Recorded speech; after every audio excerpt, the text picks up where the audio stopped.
You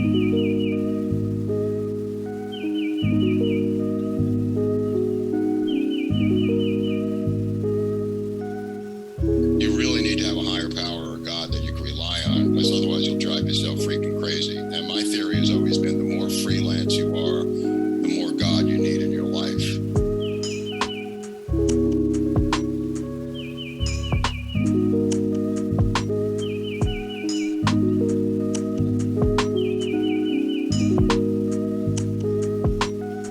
You could be the most secular person in the world. You know, you inherit $10 million like some kids here in town from their wealthy, famous parents that I know can be the most secular. They don't need a God. They don't need a God.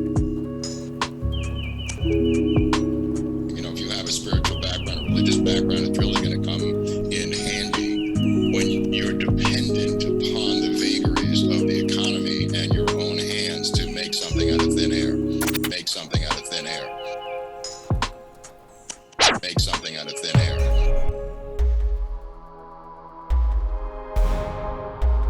When you're dealing with vague things like freelance art, you really need to have a spiritual background in terms of survival. And you got to look at it as a marathon and not a sprint.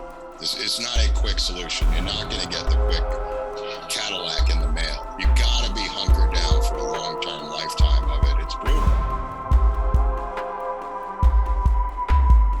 You gotta be hunkered down for a long-term lifetime of it. It's brutal.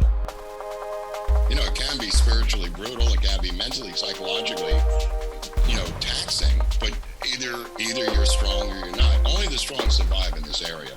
If you're not superhuman, this is just my opinion, this is not for you. This is not for the people who think it's for them.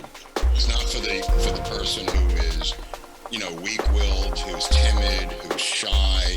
You really have to grab this bull by the horns and go at it like an animal.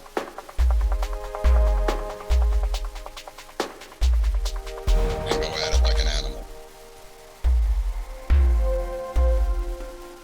They have to grab this bull by the horns. This bull by the horns. The horns.